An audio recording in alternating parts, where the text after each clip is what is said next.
오늘도 하나님께서 우리 복되고 아름다운 주일을 허락하시고 예수 안에서 믿음과 소망을 가지고 우리를 살아갈 수 있도록 하심을 믿고 감사를 드립니다. 특별히 이 한 시간도 에베소 강의를 이제 시작을 하면서 이제 에베소 2장 부분에 좀 들어가서 우리에게 베푸신 하나님의 사랑이 얼마나 큰지 그 사랑을 좀 우리가 좀 깨달아야 되지 않는다라는 생각을 좀 갖습니다. 옆에 분들하고도 한번 이렇게 인사를 했으면 좋겠어요. 하나님께서 내게 베푼 사랑이, 당신에게 베푼 사랑이 얼마나 큽니까? 라고 한번 질문 한번 해봤으면 좋겠어요. 옆에 사람들은 한번 이렇게 인사할까요? 배집사님, 나 한번 해요?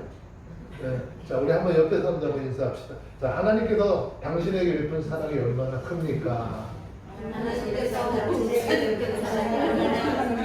네, 하나님께서 우리에게 베푼 그 하나님의 사랑이 얼마나 큰지 그것을 좀 인지를 하고 살아야 되는데 우리는 하나님의 사랑을 참 잃어버릴 때가 많죠. 근데 성경을 통해서 날마다 우리에게 말씀하시는 건 너희가 받은 은혜가 얼마나 큰지 그것을 한번 기억해보라라고 하는 것이죠. 많은 사람들은 그러죠. 내가 누구에게 은혜를 입었으면 그 은혜를 어떻게 갚으려고 하죠. 그래서 결혼식장에 오면 뭐 쓰죠? 방명록 쓰죠. 장례식장 가면 거기도 방명록 써놔요. 왜? 그게 다 빚이야. 그래서 갚을 생각을 하고 있는 거죠. 근데 왜 하나님으로부터 받은 그 사랑은 기억을 하지 않으려고 하죠. 세상적인 것들은 그렇게 많이 기억을 하려고 하고 무슨 때가 되면 가서 갚으려고 하면서도 하나님으로부터 받은 사랑에 대해서는 너무 등한시하고 있는 것이 우리의 삶이 아닌가라는 생각을 해봅니다. 오늘 이 본문의 말씀은 그런 거예요. 죄로 말미암아 사방 가운데 처해졌던 인생들에게 하나님께서 베푸신 은혜에 대해서 말씀을 하고 있죠. 그 은혜가 어떤 은혜인지 얼마나 큰지 너희는 알라라고 말씀을 하는 것입니다. 세상 사람들은 우리를 향해서 그리스도인 또는 크리스찬이다라고 이야기를 하죠. 그 이유는 우리들이 삶이 예수 닮았기 때문에 붙여진 이름이라는 것이죠. 근데 요즘에는요, 그리스도인 또는 크리스찬이라고 하는 말 대신에 뭐로 용어가 좀 바뀐 거 아세요? 교인이라고 그러죠, 교인. 네. 어느 교인, 어느 교회 교인. 엄격하게 따지면 교인이라고 하는 말과 그리스도인이라고 하는 말의 차이는요, 하늘과 땅 차이예요. 저와 여러분들의 삶 속에서 아무개 교회 다니는 교인이다 이런 소리를 들어서는 안 되고 저 사람은 진정한 그리스도인이야, 크리스찬이야라고 하는 이야기를 들어야 합니다. 이유는 교인은 그저 교회를 다니는 사람이지만 그리스도인은, 크리스찬은 예수를 믿고 하나님의 말씀과 성령의 능력으로 거듭났기 때문에 사람이 하나님의 말씀과 성령으로 거듭났다라고 하는 이 말은 굉장히 감격스러운 거예요. 그래서 삶의 큰 변화들이 나타나야 되고 세상 사람들 보기에도 그런 삶이 있어져야 하는 것이죠. 그러므로 우리가 그리스도인이 되었다라고 하는 것은 우리가 뭐죠? 달라졌다라는 거예요. 세상 사람들 향해서 저 사람은 교인이야 소리 듣는 안 되고 크리스찬이라고 하는, 그리스도인이라고 하는 말을 들어야 하는 것입니다. 아멘. 우리가 어떻게 달라졌습니까? 본성이 달라져야 되고 본질이 달라져야 되고 우리의 모습과 우리의 삶의 위치가 변하고 우리 지위가 바뀌고 우리의 성품이 바뀌어서 세상 살아가면서 날마다 주먹질하고 화가 나고 진짜 머리끄댕이 붙들고 싸울 만한 일들이 있다 할지라도 사랑과 용서의 마음을 생기고 회개와 겸손의 열매를 맺게 되는 것이죠. 그래서 이러한 의미에서 오늘 우리가 나누는 이 에베소서 2장은 너무너무 중요한 거예요. 에베소서 2장을 통해서 하나님께서 우리 인생들, 죄와 사망 가운데 빠졌던 우리들을 위해서 어떠한 일을 하셨고 우리가 그 어떤 은혜를 입었는지 아주 정확하게 말씀을 통해서 표현해 주고 있어요. 우리는 예수 믿기 이전에 과거 어떤 사람들이었습니까? 어떤 존재라고 그러죠? 자, 2장 1절에 있는 말씀을 함께 좀 보도록 합니다. 읽습니다. 시작. 너희 허물과 죄로 죽었던 너희를 살리셨도다. 너희 허물과 죄로 죽었던 너희를 살리셨다 그랬어요. 아멘. 자, 여기서 허물과 죄로 죽었던 존재라고 했습니다. 누가? 저와 여러분들이 하나님 앞에 허물과 죄로 인하여 죽었던 존재예요. 다시 말하면 영적으로 죽었던 존재라는 말씀입니다. 그러므로 예수 믿지 않는 사람들의 상태는요, 죽어가는 상태에 있는 것이 아니라 완전히 죽어 있는 상태라는 것이죠. 제가 여러분들에게 가끔 얘기하잖아요. 대표 기도하고 뭐 기도할 때 죽을 수밖에 없는 영혼이 아니라 이미 죽은 영혼이라니까요. 죽을 수밖에 없었다라고 하는 것은요, 언제든지 살아날 수 있는 가망도 있다는 거잖아요. 그런데 하나님 앞에서 우리는 죽을 수밖에 없는 존재가 이미 죽어버린 존재, 생명이 끊어져 버린 그런 영적 생명이 끊어져 버린 그런 존재라는 것이죠. 사람들은 요만큼 영적 몇 프로라도 내가 우리 스스로를 통해서 뭔가 이룰 수 있다라고 하는 것을 자꾸 생각을 하려고 하는 것이죠. 죽음이라고 하는 말, 사전적 정의를 내려보면 육체와 영이 분리된 상태를 얘기하는 것입니다.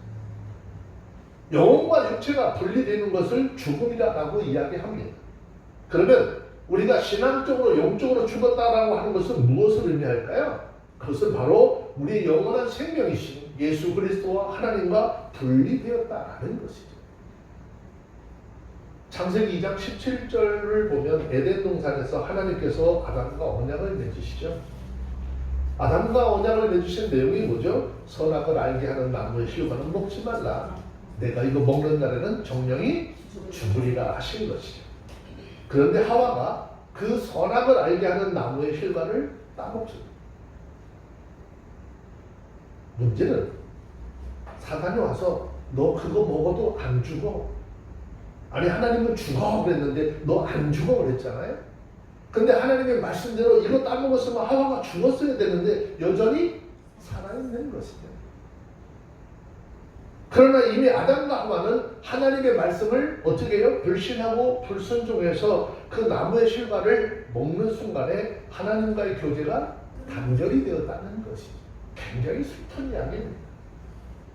이것을 가리켜서 영적 죽음이다 라고 하는 것입니다. 하나님과 분리된 사람이 취한 행동이 뭘까요? 창세기 3장 8절을 보면 하나님의 낯을 피하여서 도망가는 것입니다. 이 말은 무슨 이야기인가? 하나님과 사이가 거리가 멀어졌고 책임을 회피하는, 또 자신이 한 일에 대해서 솔직히 인정하지 아니하고 변명을 늘어놓는 존재가 되고 말았다라는 것입니다. 그래서 우리가 신앙적으로 믿음 안에서 사람이 무엇이냐, 인간이 어떤 존재냐라고 묻는다면 성경은 우리에게 말씀하시기를 죄와 허물로 죽은 자라고 정의하고 있는 것입니다. 이 말은 생명의 근원이신 하나님을 떠났기 때문에 죽은 자가 되었다라는 것입니다. 그러면 대초에 하나님으로부터 영원한 생명을 부여받은 그 인생이 왜 이렇게 영적인 죽음을 맞이하게 되었을까라는 것이죠. 그 이유는 죄와 허물 때문이다라고 했습니다. 자, 그러면 이 죄와 허물이라고 하는 말 무엇을 의미할까? 이거를 깊이 좀 생각을 해봐야 되겠죠. 자, 여기서 말하는 허물이라고 하는 것은요, 헬라어 성경에 보면 파라토토마라는 단어로 되어져 있습니다. 이 말의 뜻은요, 옆으로 미끄러졌다 그 말이에요. 옆으로 미끄러지니까 어떻게 밟지 말아야 되는 밟는 것이죠. 들어가지 말아야 할 땅에 들어갔다 그 말이에요. 올바른 길을 걸어서 하나님의 말씀을 따라가야 되는데 하나님의 말씀을 따라가지 않다가 미끄러져서 가지 말아야 될 길로 빠졌다라는 것입니다. 다시 말하면 하지 말아야 할 일을 행했다는 것입니다. 이것이 성경에서 말하는 허물이죠. 이 허물은 오늘을 사는 저와 여러분들에게도 수없이 나타납니다. 하나님께서 우리에게 말씀하시고 명령하신 그 말씀을 따라 살지 아니하고 내 생각과 내 뜻을 가지고 살다 보면 이 허물이 가득한 삶을 살 수밖에 없고, 하나님이 원하시는 믿음의 길을 걸어가는 것이 아니라 가지 말아야 될 곳에 발걸음을 옮겨놓는 결과를 가져오는 것이죠. 그 결과가 오늘 본문에서 말씀하고 있는 것처럼 이 허물과 죄로 인하여 사망 가운데 빠지게 된다는 것입니다. 두 번째 죄라고 하는 말 무슨 뜻일까요? 헬라어 보면 아마 하마르티아라고 하는 단어로 되어져 있습니다. 이 말의 뜻은 화살이 관역을 빗나갔다 뭐 이런 뜻이죠. 다시 말하면 내가 해야 할 일을 하지 못한 것이라는 거죠. 내가 정확하게 해야 할 일을 하지 못한 것이 죄다 그런 뜻입니다. 성경에는 하나님의 법을 두 가지로 분류하죠. 십계명만 보더라도 그렇습니다. 하라는 것과 하지 말라는 것으로 나누어져 있어요. 죄라고 하는 것 그렇습니다. 죄라고 하는 것 하라는 것은 하지 않는 것이 죄인 것이고요. 하지 말라는데 굳이 하는 것이 죄라는 것입니다. 그런데 이 죄가 우리에게 영향을 미쳤다. 그 결과가 죽음이죠. 그 죽음을 성경은 영적인 죽음이다 라는 이야기를 하죠. 우리가 잘 아는 것처럼 누가복음 15장 12절 이하에 보면 아버지의 품을 떠난, 그죠? 아버지가 죽지 않았는데 유산을 물려달라 해가지고 아버지 곁을 떠났던 탕자 이야기가 있습니다. 근데 누가복음 5장 12절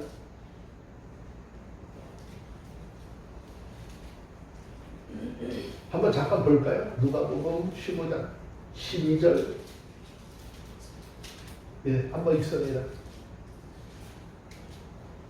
시작.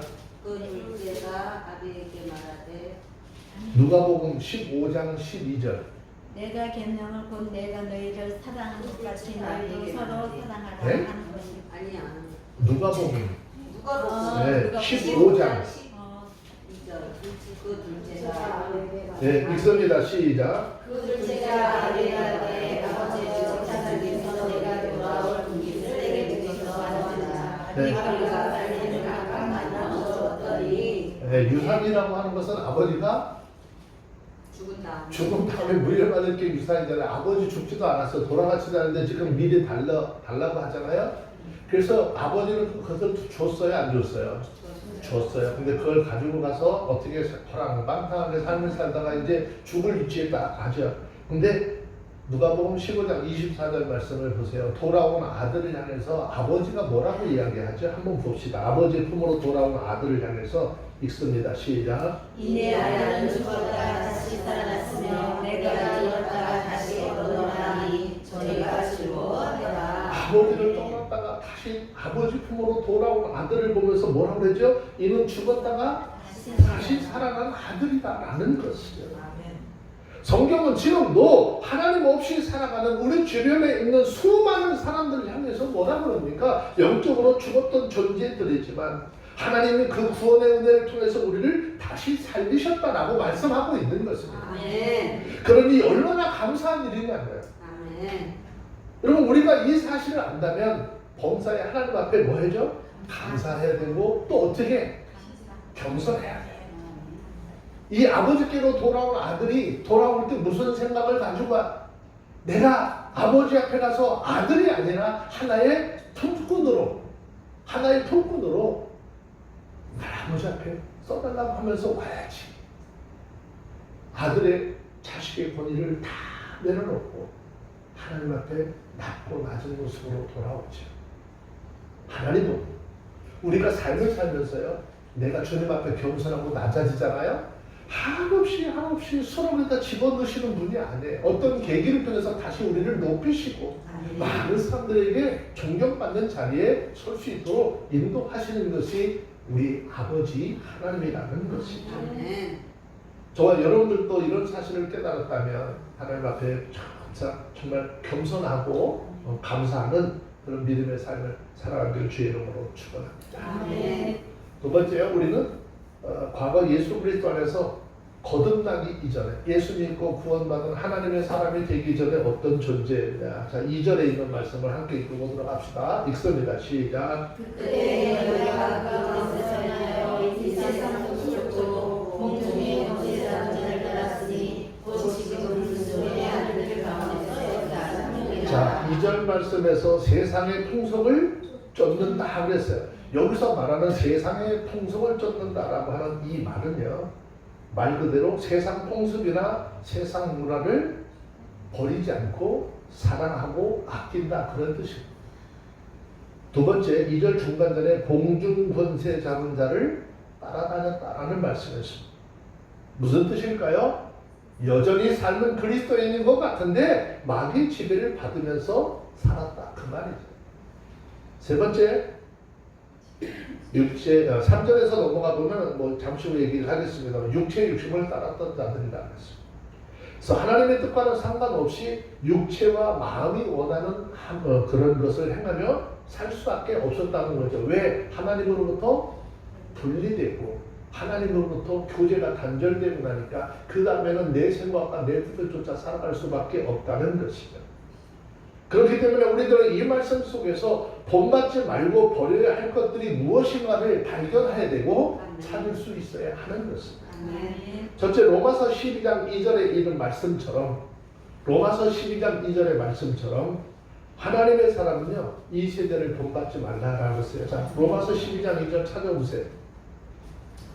자, 로마서 12장 2절에서는 하나님의 사람은 이 시대를 본받지 말고 오직 마음을 새롭게 함으로 변화를 받아 하나님이 선하시고 기뻐하시고 온전하신 뜻이 무엇인지 분별하도록 하라, 그런 말씀하셨는데 다 같이 한번 봅시다. 시작. 너희는 이 세대를 본받지 말고 오직 마음을 새롭게 하므로 변화를 받아 하나님의 선하시고 기뻐하시고 온전하신 뜻이 무엇인지 분별하도록 하라. 우리는 이 로마서 12장 2절을 굉장히 많이 묵상하기도 하고 읽기도 합니다. 그런데 이 말씀의 본질이 무엇이냐라고 하는 것이죠. 이 말씀의 본질이 무엇인가를 깊이 생각해 보아야 하는 것입니다. 첫째, 여기서 너희가 이 세대를 본받지 말라 그랬어요. 여기서 이 세대라고 하는 말은요 원래 아이온이라고 하는 단어로 되어져 있는데 이 말의 뜻은 시대의 유행을 의미하는 것입니다. 본받지 말라, 이 말은 너희의 자신을 위해서 본받지 말라는 명령문인 것입니다. 이건 해도 되고 안 해도 되는 것이나 반드시 해야 하는 것입니다. 그 이유는 이 시대의 유행을 먹고 마시고 방탕하며 불신하는 것으로 우리의 생명을 해하는 요소들이 너무 많기 때문에. 자, 요한일서 잠깐 한번 봅시다. 요한일서 2장 15절, 16절, 17절. 이것을 통해서 내가 예수 그리스도께 속하였는지 속하지 않았는지 하나님 판단하시겠다는 거예요. 요한 1서 2장 15절부터 16절, 17절 세 절입니다. 읽습니다. 시작. 이 세상이나 세상에 있는 것들을 사랑하지 말라. 누구든지 세상을 사랑하면 아버지의 사랑이 그 속에 있지 아니하니 이는 세상에 있는 모든 것이 육신의 정욕과 안목의 정욕과 인생의 사랑이 다 아버지께로 쫓아온 것이 아니요 세상으로 쫓아온 것이라. 이 세상도 그 정욕도 지나가되 오직 하나님의 뜻을 행하는 이는 영원히 거하느니라. 그렇기 때문에 우리들은 이 세상이나 세상에 있는 것들을 하나님보다 더 사랑하지 말라는 것이에요. 그 모든 것, 육신의 정욕과 안목과 그 다음에 이생의 자랑이라는 거예요. 세월이 지나고 나면 다 낡아지고 없어지기 때문이지. 두 번째, 오직 마음을 새롭게 함으로 변화를 받으라 그랬습니다. 여기서 말하는 마음이라고 하는 말은요, 누스라고 하는 단어로 되어져 있는데 말로 생각하는 사상, 말로써 생각하는 사상을 의미하는 것입니다. 새롭게 한다라고 하는 말은 하늘을 향하여 질적으로 새로워졌다, 그런 뜻입니다. 결국 이 말의 뜻은요, 마음을 세우기 위해서 근본적으로 어떻게 새로운 변화를 가져오도록 하라는 것이죠. 우리의 마음을 무엇으로 세울 거냐? 여호와 하나님이 생명의 말씀으로 우리의 마음을 세워야 한다는 것입니다. 그래서 이 세대를 본받는다라고 하는 것은요, 아래로 떨어지고 낡는 것이지만 하나님을 향하여 마음을 새롭게 한다라고 하는 것은 좀 더 나은 삶을 살기 위한 세상에서의 변화하는 삶을 말하는 것이기 때문에 이 변화의 삶은 예수 그리스도를 본질적으로 닮아가는 것입니다. 이렇게 변화된 삶을 살아가려면 우리들은 성령 안에서 끊임없이 노력해야 되고 예수 그리스도를 닮아가야 하는 것입니다. 이유는요, 이 궁극적인 변화를 통해서 완전히 죄와 사망에서 벗어나서 영원한 생명을 얻기 때문이라는 것입니다. 주님은 우리에게 이렇게 명령하시는 것은 예수 그리스도를 통해서 우리에게 주어지는 영원한 생명을 얻도록 하려고 하시는 거예요. 아멘. 세 번째, 선하고 기뻐하시고 온전한 뜻이 무엇인지 분별하라 그랬어요. 여기서 뜻이라고 하는 말, 그냥 뜻이 아니라 그 뜻, 원어에 들어가면 그 뜻이라는 뜻이죠. 또는 그 바램이라는 뜻을 가지고 있습니다. 분별하다라고 하는 말의 뜻은요, 용광로 에서 순금을 가려낸다 그런 뜻입니다. 결국 이 말씀은 우리가 하나님의 뜻을 어디에서 찾느냐? 성경에 기록한 하나님의 말씀 속에서 자세하게 찾아야 된다는 것입니다. 아멘. 대충대충 봐서 되지 아니하고 자세하게 찾아야 하는 것입니다. 자, 그러면 저와 여러분들에 대한 하나님의 뜻이 뭘까요? 하나님의 뜻 얘기하면 날마다 항상 기뻐하고 쉬지 말고 기도하라 맨날 그 얘기 하죠.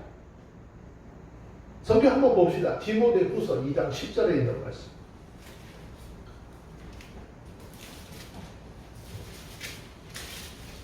저와 여러분들을 향한 하나님의 뜻이 무엇이냐? 디모데후서 2장 10절입니다. 읽습니다. 시작. 그러므로 우리가 택하신 자를 위하여 모든 것을 참으면 저희로도 그리스도 예수 안에 있는 구원을 영원한 영광을 얻게 하리라. 예수 그리스도 안에 있는 구원을 영원한 영광을 어떻게 함께 얻게 하려 함이라. 아멘. 여러분, 우리가 예수 믿는 궁극적인 목적은 뭐죠? 이 땅에서 우리의 삶이 마감되는 그날 영원한 구원을 얻어서 아멘. 하나님의 나라에서 그 하나님과 함께 즐겁고 아름다운 삶을 사는 데 있습니다. 아멘. 저와 여러분들이 하나님의 온전하신 뜻을 깨닫고 하나님이 원하시는 온전한 구원의 목적을 이루는 하나님의 사람들이 다 되어주시기를 주의 이름으로 축원합니다. 아멘. 또 너희는 이 세대를 본받지 말라라고 했습니다.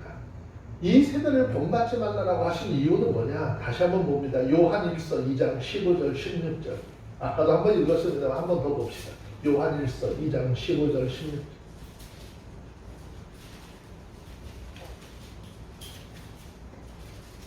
찾으셨으면 한번 보겠습니다. 시작. 이 세상이나 세상에 있는 것을 사랑하지 말라. 누구든지 세상을 사랑하면 아버지의 사랑이 그 속에 있지 아니하니 이는 세상에 있는 모든 것이 육신의 시험과 반복의 증오와 세상의 사랑이 다 아버지께로부터 온 것이 아니요 세상으로부터 온 것이다. 자, 여기에서 아주 중요한 말씀이 있습니다. 여기에서 아주 중요한 말씀 뭐죠? 세상이나 세상에 있는 것들을 사랑하지 말라라는 말씀입니다. 이 말을 이해를 잘 해야 됩니다. 이 말의 의미는 이런 겁니다. 우리가 예수 믿고 그때부터 이 사회의 건전한 문화 양식을 배격하라 뭐 그런 말이 아닙니다. 또 세상과 담을 쌓고 살아라 그런 것도 아닙니다. 다만 예전으로부터 즉 예로부터 우리 가운데 전해 내려온 우리나라의 풍속들이 있죠. 그 풍속들이 있는데 예를 들면 큰 바위를 향해서 절을 한다든지 그렇죠?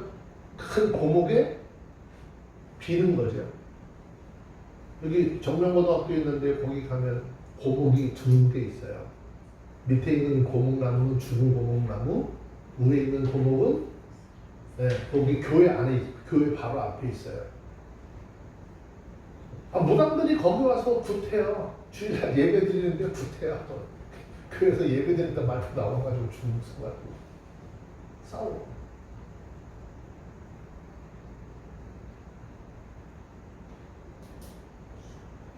그 밑에 고목나무, 죽은 고목나무는 예전에는 지금 가봤더니 뭐 콘크리트로 다 발라놨더라고요. 예전에는 껍데기가 안에 다 새까맣게 타고 없어요. 거기 무당들이 와서 막 뭐 갖다 놓고 구태고 막 이러는데 어떤 한 분이 지나가면서 야, 저 고목나무가 속이 왜 저렇게 시커멓게 됐는 줄 아니? 그래서 자기들 둘이 얘기하면서 가는 거야. 잘 모르겠는데 그러니까 무당들이 맨날 와서 뭐 달라고 고사 지내고 별거 다 갖다 놨는데 줄 게 없어. 속이 다 타서 저렇게 생겼어. 자기들끼리 얘기를 하면서 그렇게 가는 거예요. 나무에게 와서 뭔가를 해달라고 빌기는 비는데 나무는 받아먹은 건 많은데 어떻게 줄 것이 없어가지고 속이 새까맣게 다 타서 저렇게 됐다. 그 지나가면서 예수를 믿는 사람들인지 믿지 않는 사람들인지 모르지만 그들이 그렇게 하는 얘기를 무당들이 들으면서도 여전히 그들은 그런 행위를 하고 있다는 것이죠. 또 우리는 어떻게 해요? 마을 시골에도 이렇게 나올 때마다 선앙당이라는 게 있죠. 거기다 빌죠. 바닷가에 있는 사람들은 용왕에 가서 빌죠. 집안에 어른들 뭐 했어요? 신주단지 묻고 있었잖아요. 캄보디아, 태국, 필리핀 뭐 이쪽으로 가면 그 신주단지들 거기 다 있어요. 조금만 어려운 일이 생기면 문 같은 데 다 굿하죠. 사람이 죽으면 묘를 정할 때 그냥 어떻게 가서 그냥 아름다운 곳에 정한 게 아니야? 그 집안들 데려다가 뭐 해요? 좌청령 500호 따지고 풍수지리설 같은 풍수를 얘기했잖아요. 그러면 우리나라의 부모들이 돌아가시면서 조상들이 돌아가면서 자손들이 잘 되기 위해서 그렇게 좋은 명당자를 해가지고서 했는데 왜 자손들이 이렇게 잘 안 될까? 세계적으로 유명한 부호들도 생겨야 되고 유명한 문학가들도 생겨야 되고 노벨 평화상 받는 사람들이 좀 많아야 되지 않아요? 근데 모든 것들이 하나도 되어지는 것이 없는 모습들을 돌이켜봅니다. 또 사주 관상에 매여서 살죠. 우리 이사 가는 날 아무 때나 이사 생겼어요? 아무 때나 이사 가지 못하잖아요. 가가지고 꼭 뭐 없는 날, 손 없는 날, 벽에다 옷을 하나 박더라도 그냥 못 박죠. 옛날에 어떻게 했는지 아세요? 오강에다가 소변 받아놓은 거에다가 못을 찍어가지고 부정 탄다고 그렇게 해서 못 박았어요. 옛날 어른들한테 가서 물어보셔요. 얼마나 매사에 부정적이었어요. 너무나 다 걸리는 것들이 너무 많았어요.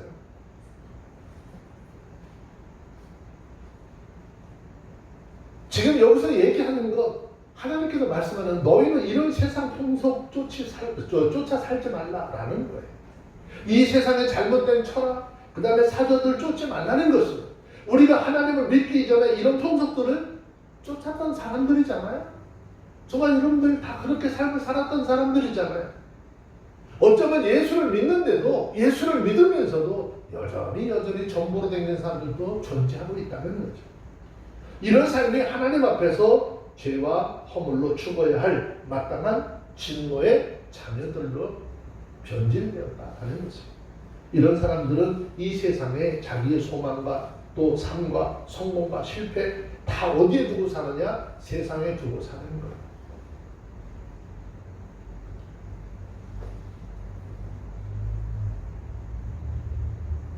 이 세상의 풍속에 매여서 사는 삶 살지 말라라는 것입니다. 우리는요 세상에서 미움을 당할 수밖에 없는 사람들이잖아요. 왜? 우리는 예수 닮은 사람들이죠. 세상이 우리와 동조할 수 없습니다. 요한복음 15장 18절 말씀을 보면 예수님께서 이렇게 정언하잖아요. 세상이 너를 미워하면 너희보다 먼저 나를 미워한 줄 알다는 거죠. 만왕의 왕이시고 만주의 주가 되시고 생명의 근원이 되신 그 주님을 이 세상은 미워하고 십자가에 못 박아 죽여버리는 데까지 버려뒀다는 것입니다. 이 말은 무슨 의미일까요? 우리가 진정한 하나님의 사람이라고 한다면 세상은 우리를 싫어할 것이다 그 말이에요. 그러나 내가 세상 사람이라면 세상은 여러분들 어떻게 좋아할 것이다 라는 것입니다. 어떤 의미에서 보면 우리 그리스도인들은 세상에서 배척을 당하는 것이 정상이어야 합니다. 어떤 의미에서 버림을 받고 고독하고 외로운 처지에 있는 사람들이라고 할 수 있습니다. 우리가 한결 같은 거 있잖아요. 우리의 과거의 삶을 돌아보세요. 예수 믿고 나니까 제일 먼저 떨어져 나오는 것이 옛날에 같이 술 마시고 노름하고 놀러 다니던 그런 세상 친구들이 가장 먼저 떨어져 나갑니다. 오늘 내가 예수를 믿고 열심히 신앙생활 하다 보니까 나를 이렇게 한번 돌아본 적이 있어요. 근데 그런 생각 드는 거 있죠. 해는 떨어졌고 갈 길은 먼데 넓은 들판에 나 혼자 서 있는 그런 느낌. 얼마나 외롭겠어요. 근데 정말 외로울 것 같아요. 근데 그 순간에도 외롭지 않은 것. 생명의 주인이신 그 주님이 나와 동행하고 계십니다. 주님의 은혜를 깨닫고 나니까 어디든지 감사하고 기쁠 수밖에 없는 것입니다. 우리가 진정한 그리스도인이라고 한다면 세상의 것으로 만족할 수 없는 오직 하나님의 나라에 소망을 두고 살아가야 한다는 것입니다. 아멘. 하지만 죄와 허물로 죽은 사람은 이 세상의 풍속을 쫓아 살고 그 세상의 능력에 끌려 살고 붙들려 사는 존재다라는 것입니다. 이런 의미에서 세상은요, 우리 그리스도인들과 어떤 관계일까요? 원수 관계인 거예요. 너희 그 속에서 누구만 바라보고 살라는 거죠? 생명이신 주만 바라보고 살라고 하는 것이에요. 이 주만 바라보고 사는 게요, 참 힘들어요.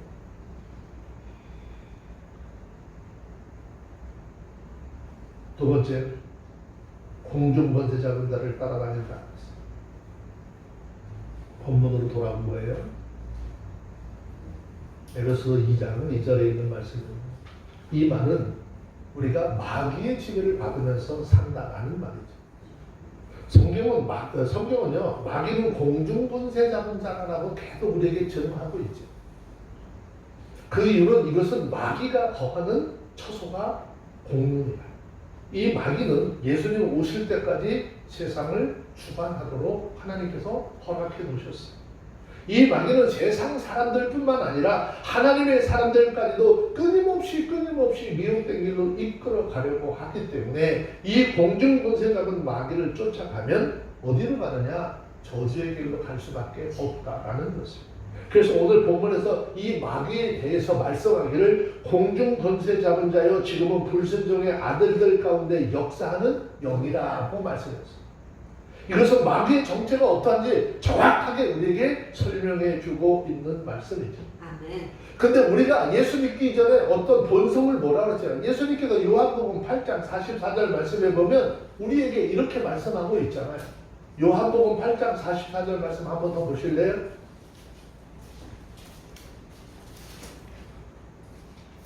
우리가 왜 날마다 하나님의 말씀을 살펴봐야 되느냐. 이 말씀 속에서 하나님이 보여줘야 하고 내 모습이 보여줘야 하는 거예요. 자, 요한복음 8장 44절 시작. 너희는 너희 아비 마귀에게 났으니 너희 아비의 욕심을 너희도 행하고자 하느니라. 저는 처음부터 살인한 자요 진리가 그 속에 없으므로 진리가 서지 못하고 거짓말을 할 때마다 제 것으로 하나니 이는 저가 거짓말장이요 거짓의 아비가 되었습니다. 사단은 세상 권력을 가지고 불순종의 아들들 가운데 역사하는 영들, 누가 그들을 쫓고 누가 그들을 좋아하고 따라다닌다라고 했습니까?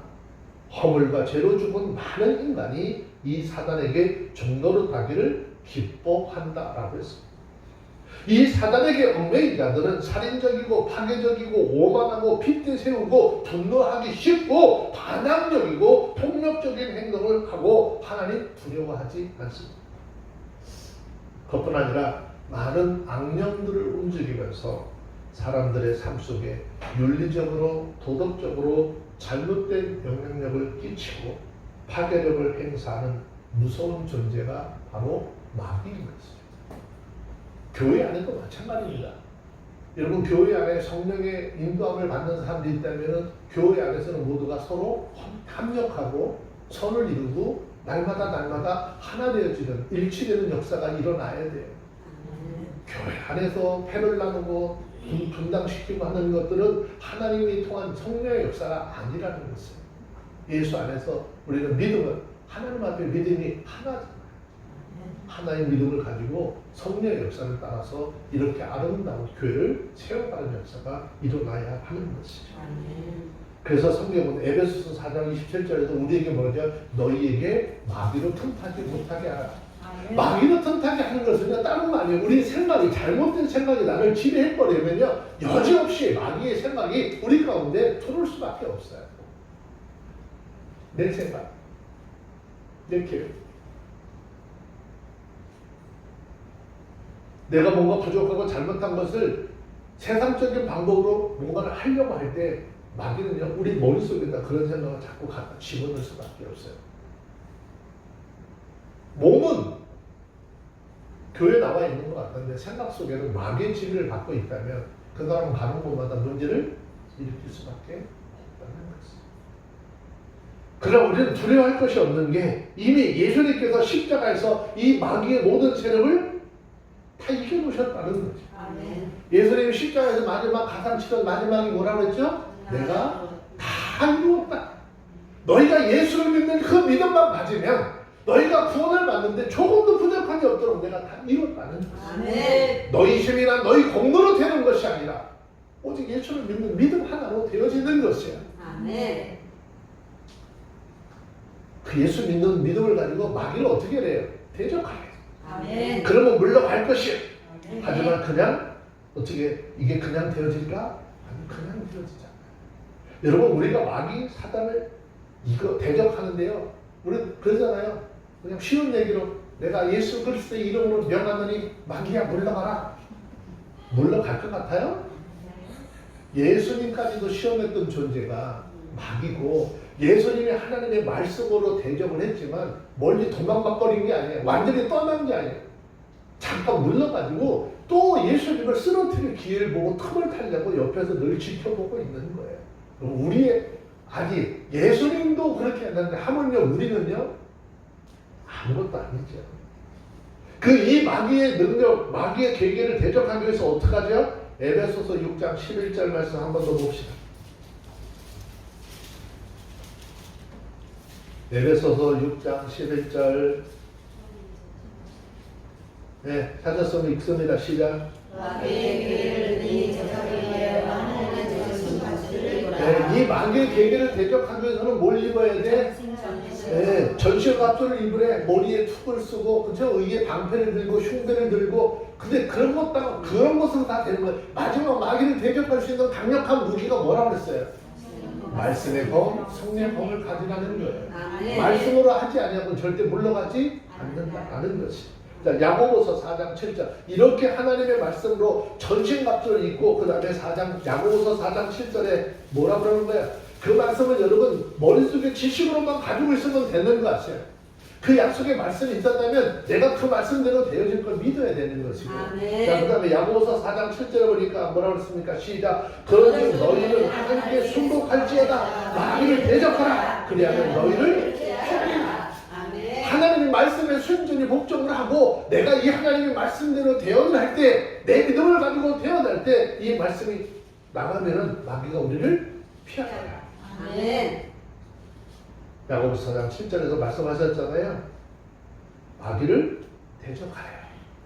대적하는 건 여러분 그렇게 대적하는 거 아닙니다. 네. 하나님의 말씀으로 대적하셔야 되고 하나님의 말씀이 아니라고 한다면 여러분 우리 속에 아무리 어떤 귀한 것들이 들어오고 우리를 미혹한다 할지라도 배격해낼 수 있는 믿음이 생겨야 하는 것이죠. 아멘. 또 한 가지 마귀로 더불어 싸우려면 자기 욕심에 끌려 미혹받는 일이 없어야 된다. 우리는 참 마음이 그러잖아요. 그 야고보서 1장 14절의 말씀인데 우리 각 사람이 시험을 받는 것은 자기 욕심에 이끌려 미혹됨이라. 시험 받는데 그런 거예요. 내 욕심이 내 마음속에 뭔가 다른 욕심이 들어와 버렸으니까 시험 받을 수밖에 없어요. 미혹의 미끼가 우리 앞에 놓여 있어도요 여유 주지 말라는 거예요. 아멘. 여러분 그 자리에서 즉각 어떻게 물리칠 수 있도록 하라는 거예요. 마귀를 물리칠 수 있는 가장 유일한 무기는 곧 성령의 충만함과 하나님의 말씀입니다. 아멘. 그래서 하나님의 사람들은 성령 충만과 하나님의 말씀으로 무장해야 하는 것입니다. 아멘. 저와 여러분들도 우리가 사는 이 세상 그렇잖아요. 마귀가 주관하고 마귀가 우리를 언제든지 쓰러뜨릴 준비를 하고 덤벼드는 그런 세상 속에 있어요. 성령 충만, 말씀으로 충만해서 우리 귀에 들려지는 이야기들이 이게 참 하나님의 말씀인지 아닌지 잘 구분하고 이것이 진정한 하나님의 말씀이라고 한다면 곧 죽을 것 같아도 갈 수 있어야 하는 것이고 행할 수 있어야 하는 것입니다. 자, 세 번째요. 우리는 과거 예수 믿기 전에 어떤 존재였습니까? 자, 오늘 3절에 있는 말씀 마저 봅시다. 에베소서 2장 3절 시작. 전에는 우리도 다 그 가운데서 우리 육체의 욕심을 따랐다는 존재와 마음이 원하는 것을 하여 다른 이들과 같이 본질상 진노의 자녀였더니 네, 여기서 말씀하는 육체의 욕심을 따라 살아간다라고 하는 이 말은 믿음이나 신앙을 따라 사는 삶이 아니라 정력적으로 사는 삶을 의미하는 것입니다. 3절에 보면 전에는 우리도 다 그 가운데 우리의 육체의 욕심을 따라 실행해 육체와 마음이 원하는 것을 했었다라고 했습니다. 여기서 말하는 육체라고 하는 이 말의 의미가 굉장히 중요합니다. 이 육체라고 하는 것은요, 두 가지로 헬라어 원어 성경은 두 가지로 좀 분류를 하고 있어요. 첫째는 단순한 육체를 뜻하는 소마라고 하는 말이 있고요. 두 번째, 우리 안에 부패된 성품 욕망을 가리키는 사스라고 하는 단어도 있습니다. 자, 그런데 오늘 이 성경에서 지금 여기 본문에서 이야기하는 것은 이 여기서 육체는 이 살덩어리인 육체를 말하는 것이 아니라 우리의 심령 속에 좋지 않은 성품, 타락한 성품, 욕망의 의미로 지금 이 말씀이 사용되어졌다라는 것이에요. 자, 로마서 7장 17절로 20절까지의 말씀을 좀 한번 좀 보셨으면 좋겠어요. 자, 로마서 7장 17절로 20절 말씀까지를 좀 보시면,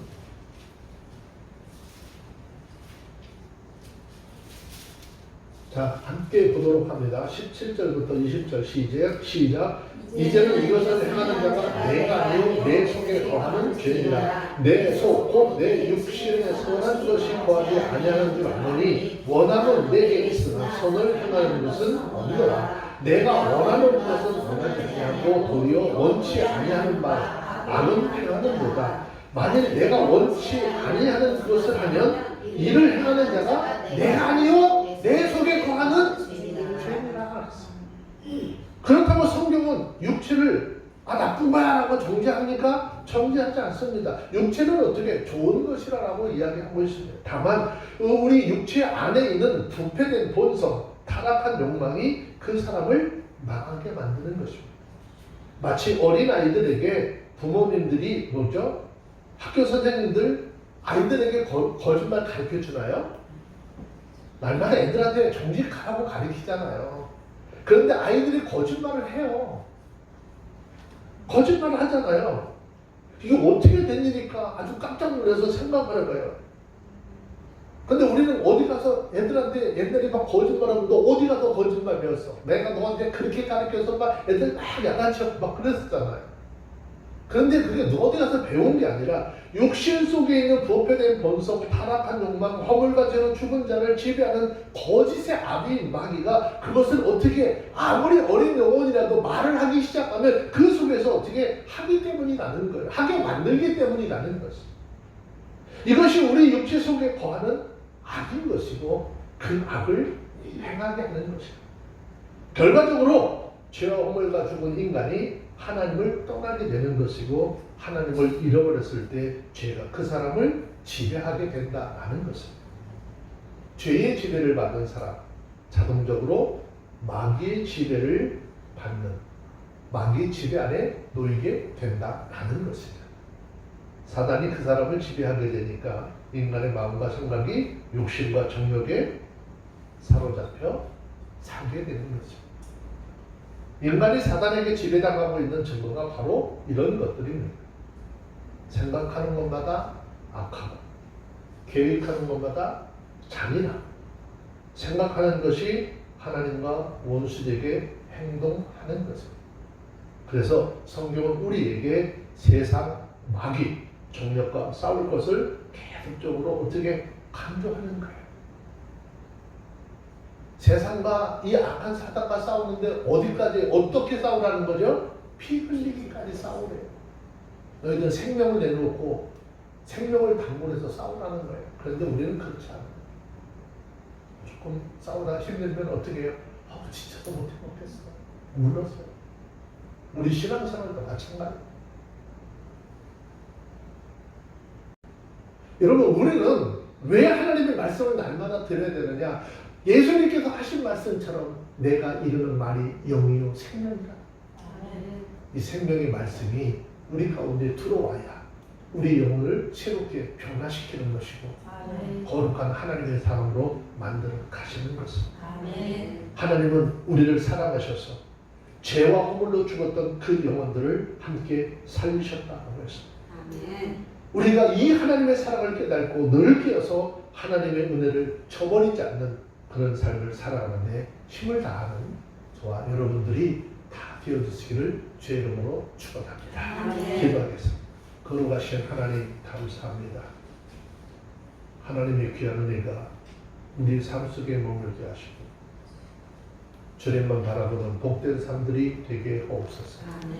죄와 허물로 죽은 우리 인생들에게 주님께서 베풀어 주신 은혜가 얼마나 큰지 그 은혜를 들어보았습니다. 하나님 그 은혜를 생각해 보니 너무나 감격하고 기쁘고 감사할 것밖에 없습니다.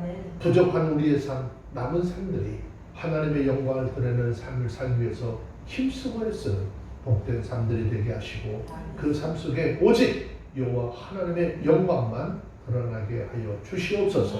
우리 주 예수님의 이름으로 기도합니다. 아멘.